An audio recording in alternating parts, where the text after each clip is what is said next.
What's up, guys? This is Coach Grant with First Down Training, and today we're going to be breaking down some tips for shorter wide receivers. So I hope this video helps you guys out. Hope it could teach you a few new things. But also, fellas, if you're a wide receiver and would like to train with us this offseason, we are going to be traveling out to 15 more states across the U.S. for 2-day-long QB and wide receiver camps. Next up on our camp tour, we're going to be coming out to San Francisco, then Miami, Las Vegas, Charlotte, Portland, Dallas, Nashville, Chicago, Buffalo, Atlanta, Houston, Philly, Detroit, Boise, and Los Angeles. So if you guys are local to one of those cities and would like to train with us for 2 whole days, fellas, again, check out that very first link in the description below. That's where all the info is, where you can sign up. Again, very first link in that description below.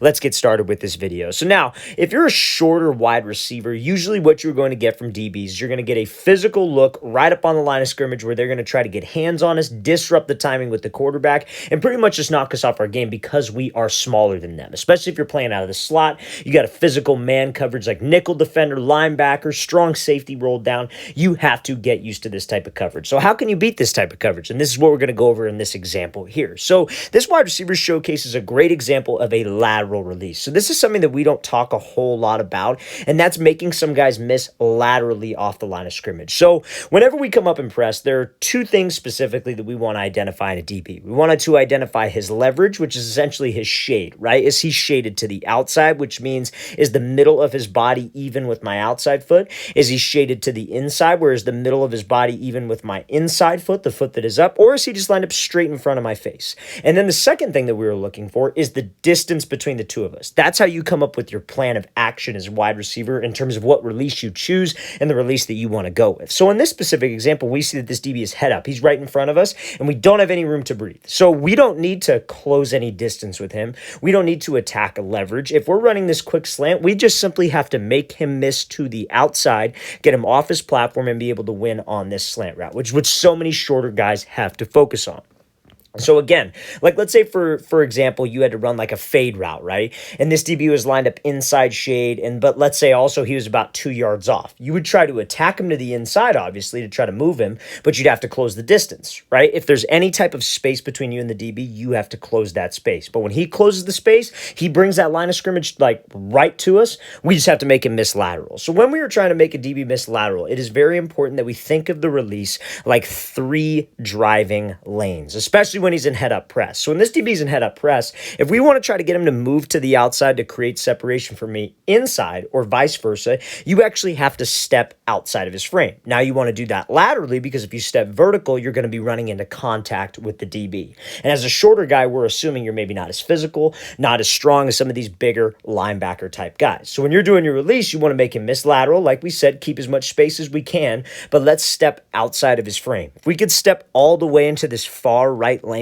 that is what's going to get him to move to the far right lane. If I want to get him to move to the left lane, I need to step all the way to the far left lane. There are 3 lanes when you have a DB who's not giving you any space. Let's make sure that we are stepping all the way to that lane. Because again, that's what can get that DB to hesitate, and that's what can get us separation off the ball. And that goes for any type of route and any type of release when this DB is not giving us room to breathe. So shorter guys, you will be faced with this type of coverage. Make sure we know how to beat it. Now, you see how when this wide receiver is lined up, he has his hands up tall by his chest. Now, this is a position that I don't necessarily teach a lot of my wide receivers. I don't teach them to have their hands up by their chest like they're a boxer. I also don't want their hands super down low by their knees, but if you're a shorter guy, you should be ready to combat the hands. The thing I like about this receiver's stance is that he's relaxed. Do not have your hands up and be super tense because that will decrease your range of motion. If you're going to have your hands up ready to go, make sure we're relaxed and make sure we are ready to swat. Let's play this thing again full speed one more time. Great example of a lateral release that any short wide receiver can use. So now, something as a short wide receiver that you have to be mindful of is you have to be mindful of the creativity that you use on your routes. So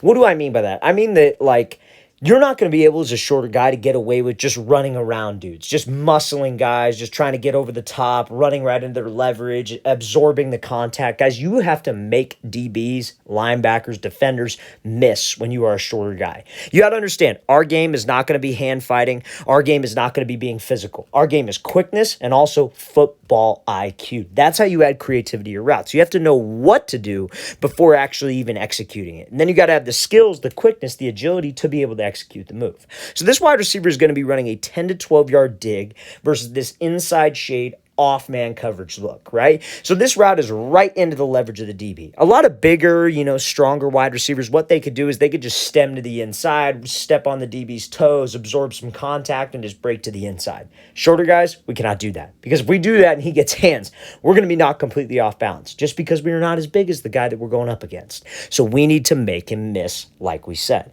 So let's play this full speed. So this wide receiver comes off the ball and he gives this move at the outside shoulder of the DB to maintain spacing on the play, to maintain timing, and to avoid that hand contact from this safety. So let's think about this. Let's talk about why he did this. So again, DB's lined up inside shade. We know that he's inside shade because remember, this all comes back to that plan that we need to have off the line. My plan off the line tells me what I'm going to do with my route.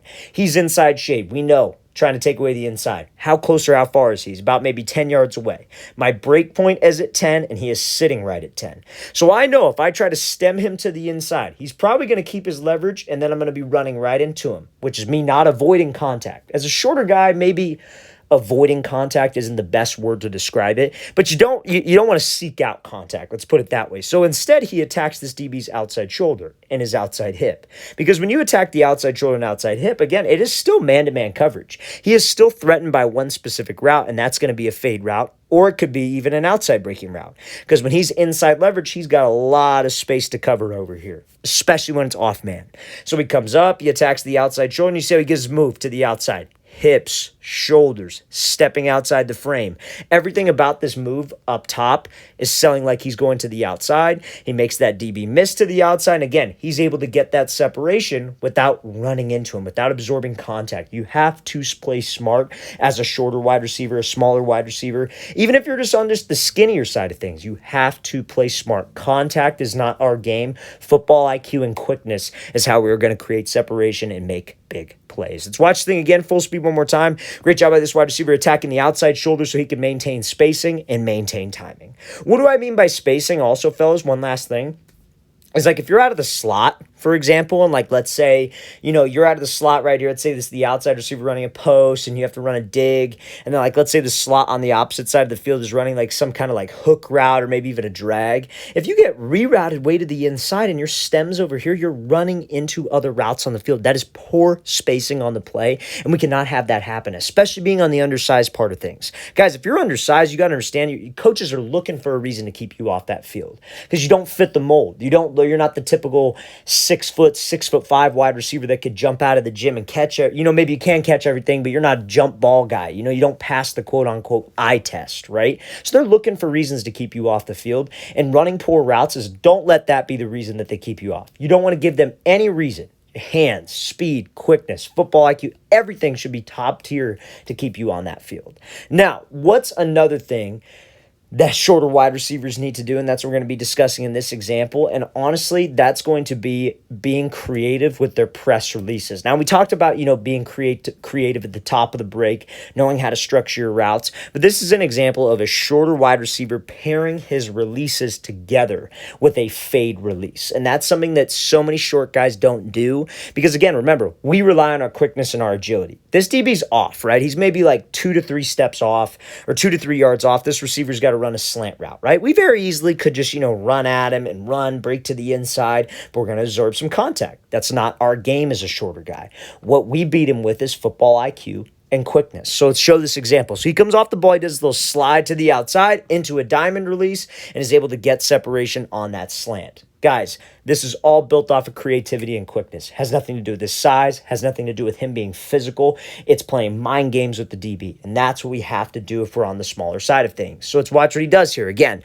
you get a DB who's lined up in this like catch technique where he's 2 to 3 yards away, right? He's lined up like that to try to essentially catch the fade route, right? Or some kind of vertical route. He's hoping that this wide receiver just gives like a quick move. He keeps this space. He tries to just run around him and he gets hands and squeezes us all the way to the sideline. So we want to use that to our advantage, right? Our game, again, is not run into him and get physical. So he comes off the ball and he does this little slide to the outside release. How many times have you seen wide receivers come off the ball and they do this slide release to the outside? DB will sit inside and then they take off and go run a fade and they win over the top.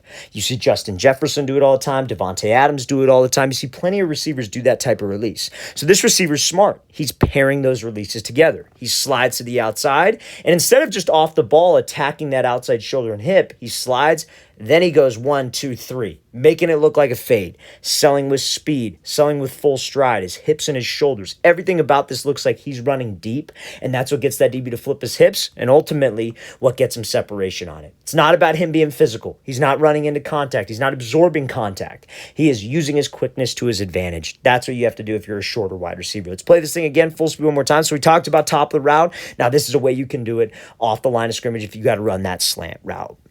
All right, fellas, I really want to thank you for watching. I really appreciate it. If you have any questions at all, don't hesitate to leave those in the comment section below. Always appreciate the feedback. It's always great to hear from you guys. And again, fellas, if you would like to come out and train with us in 15 different cities across the U.S., we're coming all the way from Las Vegas to Philadelphia, Atlanta, Georgia, everywhere across the country, fellas. Check out that very first link in the description below. Again, we'd love to have you out there. We'd love to meet you and have you train with us for 2 whole days. So again, very first link in that description below. I'll see you guys next time.